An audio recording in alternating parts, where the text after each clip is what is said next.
an opening of awareness before somebody would knock on the door. I know. Before the phone would ring, I know. Before I Wow. knock something over, I catch it as it's in flight falling. But like Wow. the agility and the connective awareness and seeing patterns, all of it was just open to me.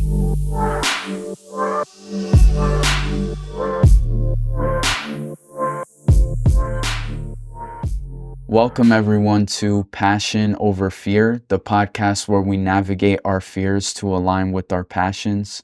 I'm your host, Jordan Curcio, and today I'm joined by a very special guest, Antwan Penn, a poet, writer, meditation teacher, world traveler, and a good friend of mine, someone who steps into a room and lights up the room with his energy and presence and always bringing amazing high vibes. He's currently working on a PhD in Maharishi Vedic science and mystical poetry. He's also finishing up a chapbook titled Mother as First Guru, which describes how one of our biggest teachers in life can be our own mother and details some of the biggest lessons that we can learn from our mothers. And for me, I've gotten a chance to read the piece and it was super transformative for me. I just remember reading it and looking back and thinking like how much I should value the people closest to me in my life and my closest relationships. So I'm super excited to get into this interview to hear a little bit about his journey, his inspirations of what inspired some of these pieces that he writes, his fusion of spirituality and poetry and just all things in that area. So with that said, let's get started. Welcome to the show, man. Thank you for Okay. being Thank here. you. Thank you for having me. Start with telling us a little bit like what you've been working on, what's been going on in Wow. your life. Okay. Me and my friends were working on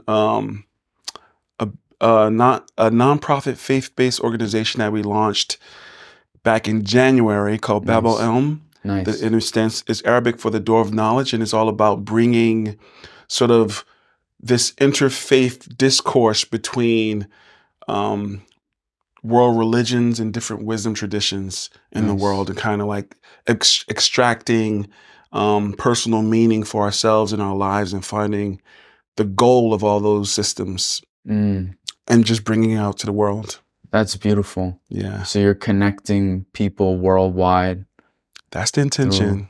yeah, Yeah, through spiritual belief systems. yeah, That's yeah. amazing. hmm And so what kind of got you started on this spiritual path, I guess you could say? Like, Wow. what was there, did you have a moment where that we would call like a spiritual awakening? There for me, there was always, I feel like, this relationship with nature or God as far as I can remember. Mm, Very early on, I remember having this relationship that I felt like was with God, where I was talking to God or having sort of a very interesting conversation with God. I remember conversations, but there's only one that sticks out at the very beginning for me. Um, and I think I might have been 5 or 6 years old, and me and my mom were waiting on the bus, and it was freezing. And mm, I remember saying, God, if you don't make it warmer or something like that, or do something to make me warmer or make us warmer while we're waiting on this bus, I'm not talking to you again. mm, And for a while, that was the last time I remember that connection until I became maybe around 16 years old. Um, when I was going through a lot of trauma, a lot of stress and pain in my life. And I was not living at home. I was jumping around from friends' houses to friends' houses. And one of my friends, they had a church in their living room. And I would see like these people going to this church in this living room. And in order for me to stay there, I had to like attend their service. mm. So I remember the first time I went to their service, they were jumping up and down and screaming the name of Jesus and yelling and sort of rolling and hands thrown up in worship of God. And Oh yeah, and at that time I thought it was shocking and it was also funny to me, and I was just sort of taking it all in.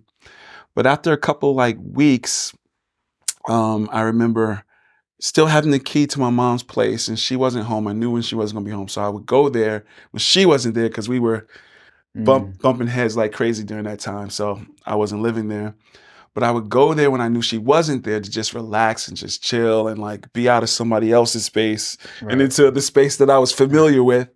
And I just remember like being in so much pain, I just started like mimicking what I saw them doing at the service. Mm. And I was just like, God, Jesus, whoever you are, if you're real, if this is a true thing, reveal yourself to me right now. And I was just doing what I saw them doing, yelling and stuff. And then all of a sudden, this energy sort of poured down. It felt like a hot oil or liquid. And for me, it had a color, it was like this golden color just sort of poured all over my body Wow. from my head down to my toe. And as it poured down, I fell down to the floor and I was just kind of like on the ground crying because it felt I was in pain at first, my own emotional pain, but as this poured over me, I felt more joy than I've ever felt in my life. Wow. And I was just crying from the joy and from feeling like I got this touched or this experience by God. And when I finally stood back up, it was like I stood up and my awareness like kept going out, like past the room, past the house, past the building, just going. I felt incredibly expanded and incredibly blissful.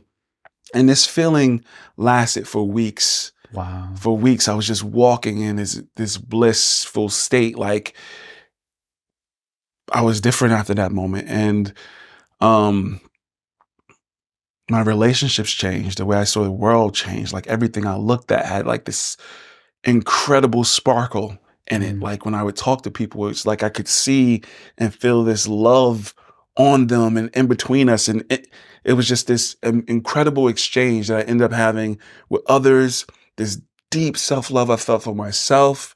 It extended to my mom, who I was bumping heads with hard. Everywhere I went, I just felt deep, incredible bliss and love. And it's like my life started to reflect it. Mm. But after a few weeks, it faded.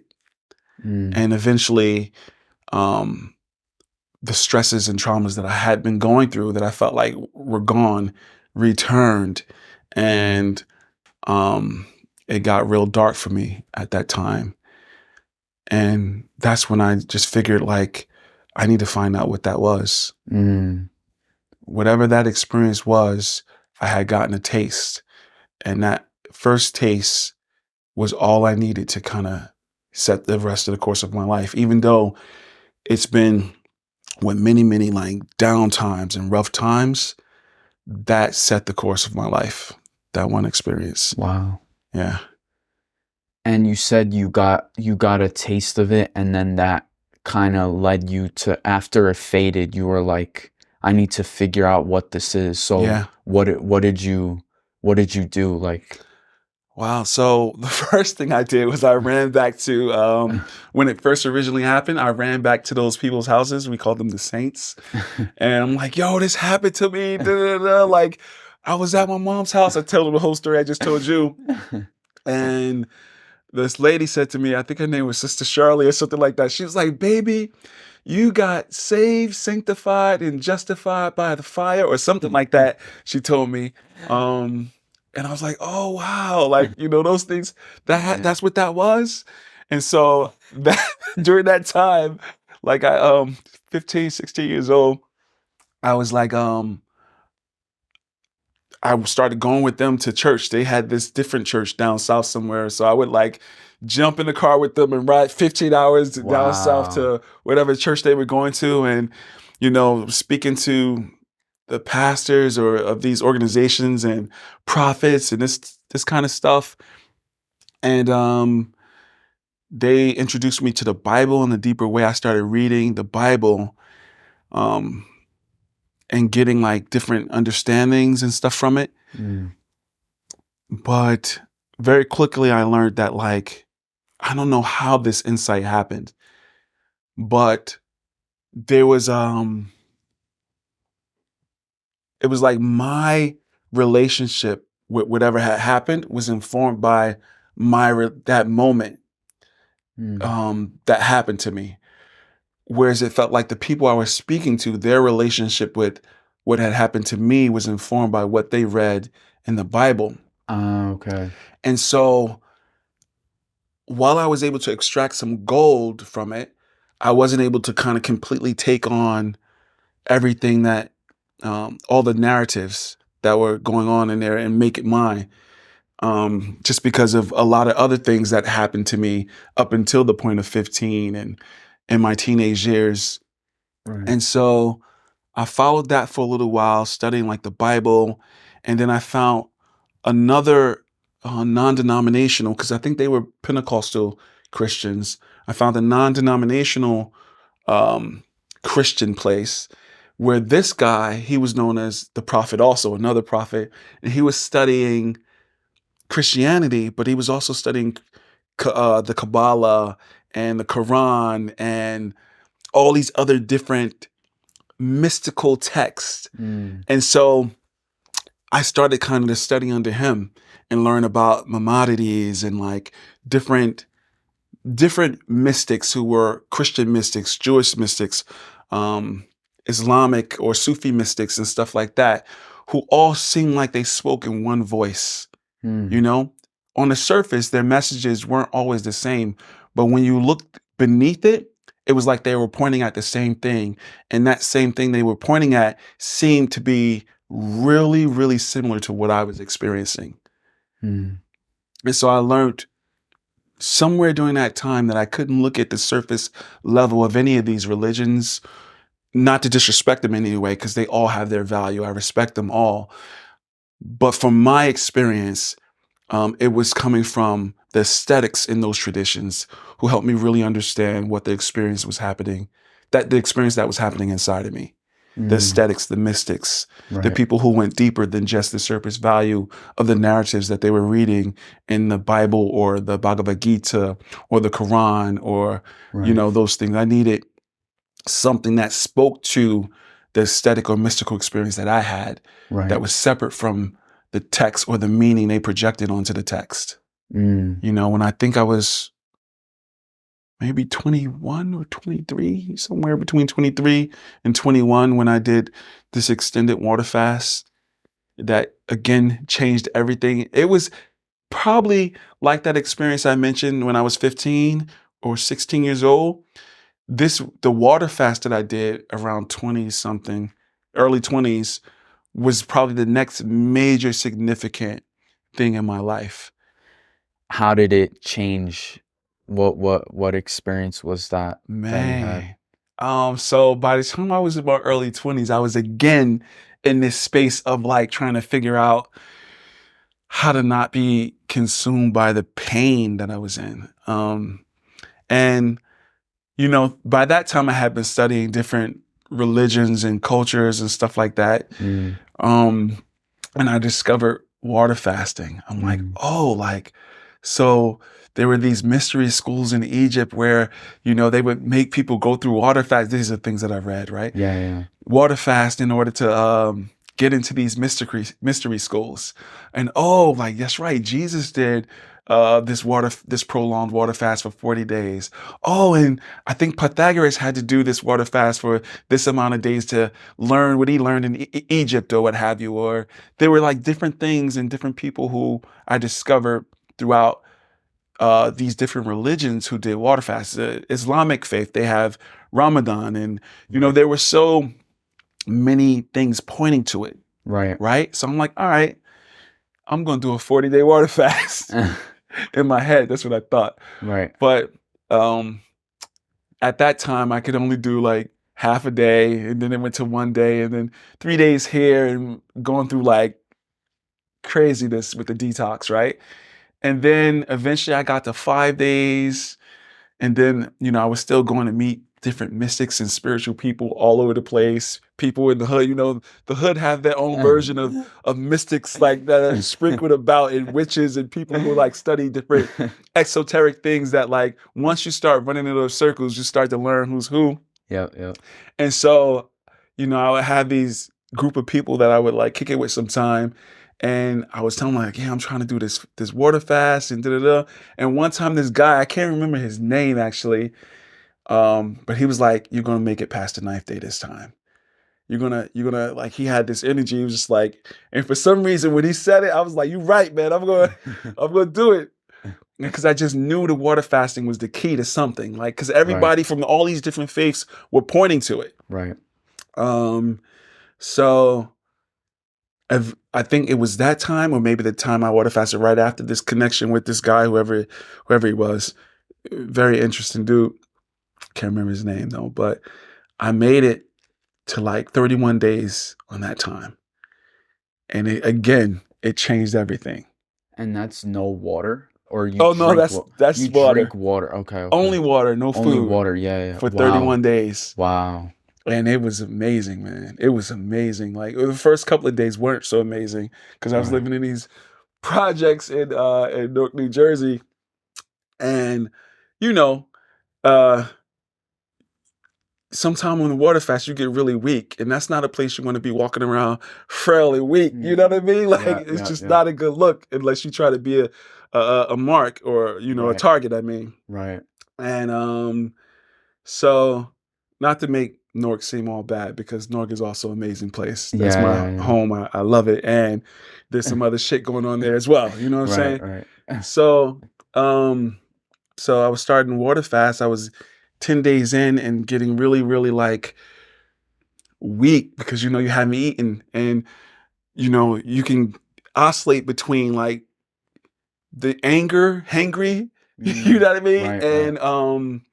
And just really frail, like, oh man, I hope nobody bothered me because I don't have no energy to protect myself whatsoever. Yeah, Somewhere after the 10th day, all that changed really. completely. Like my whole energy felt, I started experiencing again those things that talked to you about, like when I was 16, Wow. like that deep love and connection, and in a place where it's more aggressive and charged with like Yeah. this warrior rough kind of Yeah, yeah, energy. yeah. I started to feel this deep love again and connection with people, and I could feel them giving that same energy to me. Wow. Whereas before, I could walk through that same area, and like when you look at people and you look to make sure it's not going to be a problem, and then you keep going. This was different. You looked at someone and they look at you, and it was just kind of like this connection felt, no matter who it was or what kind of energy or what they were doing out there. Right. There was this extra energy or some extra connection between us. Mm. So I really get how they say, maybe it's not the case for everyone, but for me, I felt it in those moments, and oftentimes in my life now, how they say outer depends on inner. Right. I could feel as I was shifting and changing, everything was shifting and changing. My relationship with myself again, because I started diving back into habits and behaviors that weren't healthy for me. Mm. And this water fast, by 10 days, 13 days in, things begin to shift again. Wow. Also just a beautiful level of awareness and relationship with God and nature started to feel softness of things again. Wow. Um, Also, there was some experience of clairvoyance and just this deeper, refined perception and awareness that became more and more available for me the longer I extended into the water fast. Mm. An opening of awareness before somebody would knock on the door. I know. Before the phone would ring, I know. Before I Wow. knock something over, I catch it as it's in flight falling. But like Wow. the agility and the connective awareness and seeing patterns, all of it was just open to me. And Right. other people were very open to me. Like I could connect with someone and I'm talking to them, and you can have this conversation, and then this whole other conversation happening beneath it or during it that felt beyond words. Mm. And that had more of a devotional quality to it because it felt more infused with love or And this quality of love. and when you reflect on those experiences, like doing the water fast and then having this experience of heightened awareness or connection and feeling like you said, the inner mirroring the outer, but this positive transformation. When you reflect on that now, how do you, I mean, what do you take from that now, Mm, or how does that impact your life now today? man. Sometimes it it impacts really well because I know that like, okay, like I'm at cause. I can create something for myself. What am I doing now that can allow something better for myself to happen? Right, Or what am I doing and feeling inside that is causing this fucked up thing to happen right now in my life? Like right. I often do that.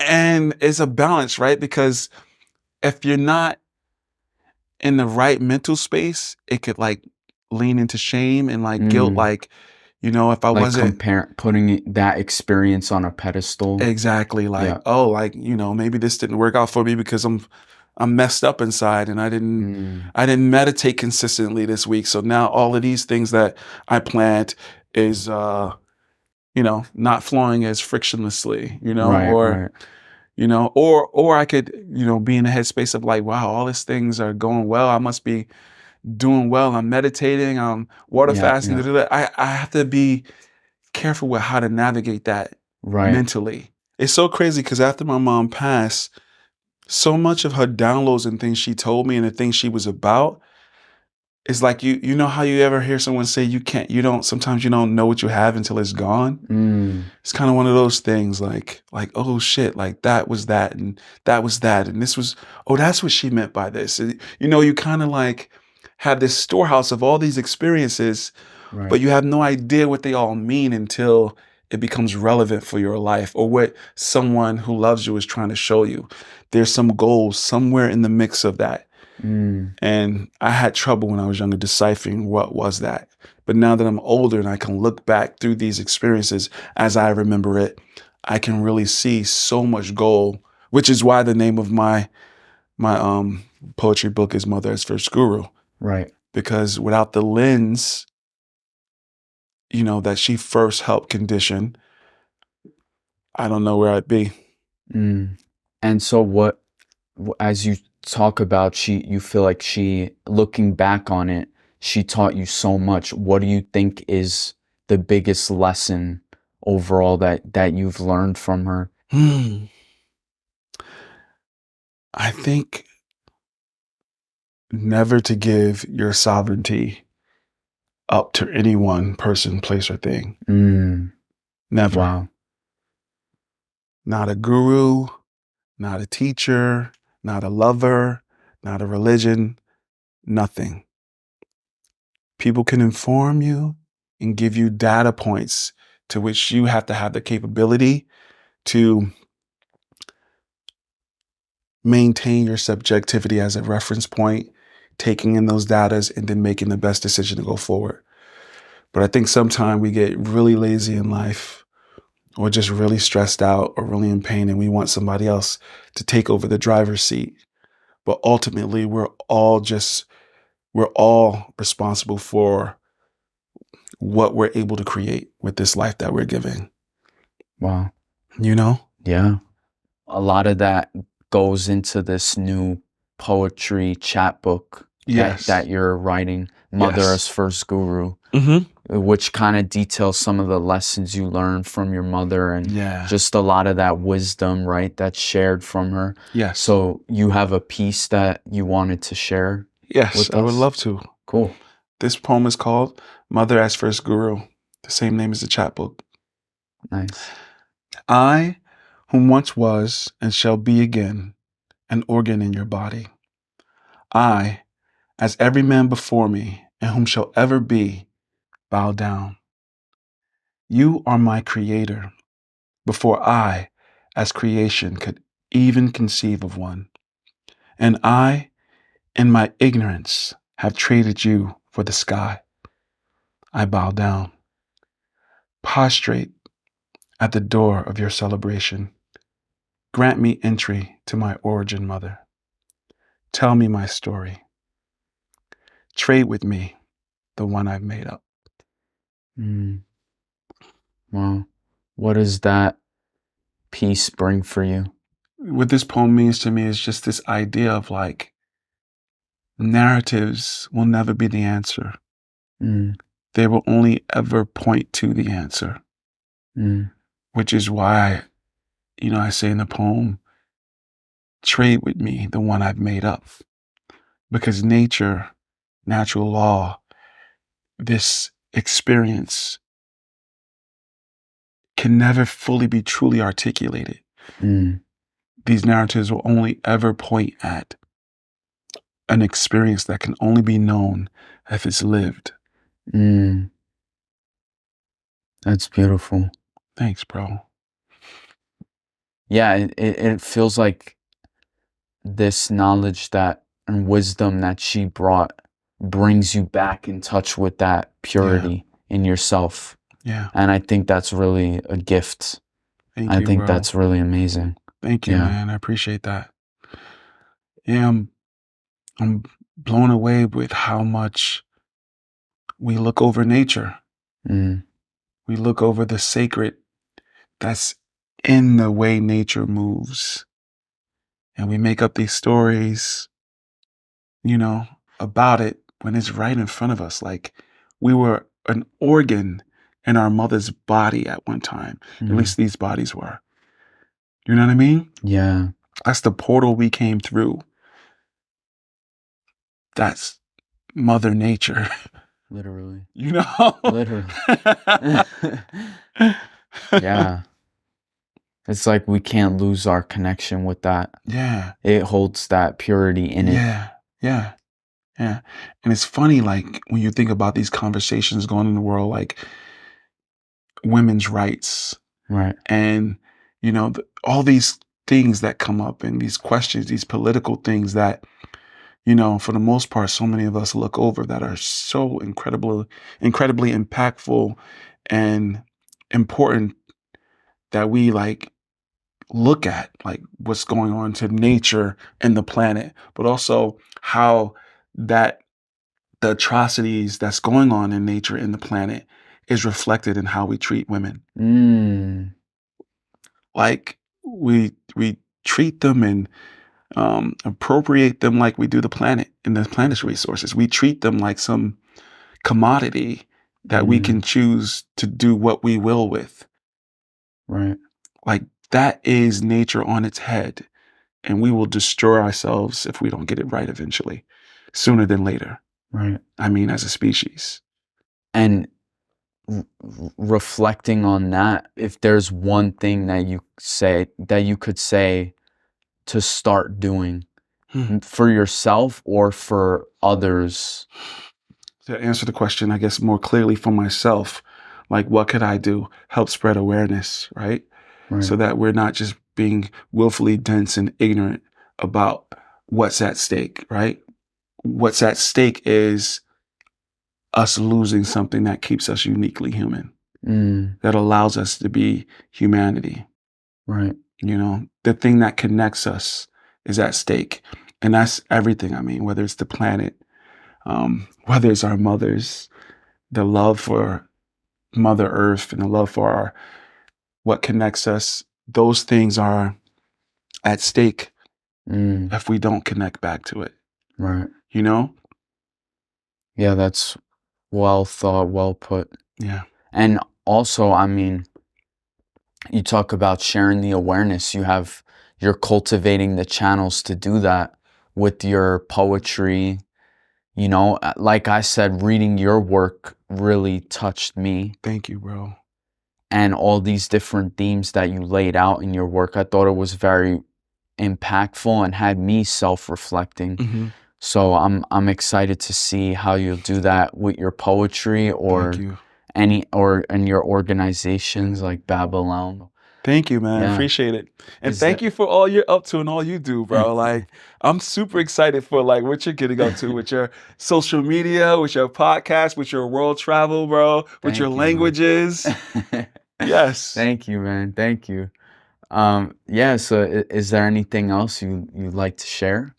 Um, yeah, happy Mother's Day. Mm, And I appreciate being in your space, the sacred and safe energy and space you provide. Like, thank you. Thank you for your questions. This is definitely an amazing experience, man. And I'm looking forward to more connection, more connecting, for sure. you know? Yeah, thanks for being here and being in the space and Mhm. sharing your story. Absolutely. Appreciate it. All right, so with that said, thank you all for tuning in. This has been another episode of Passion Over Fear. You could find the podcast streaming on all platforms: Spotify, Apple Podcasts, Amazon Music, and many more. And yeah, that's it. So we'll catch you all on the next episode. Peace.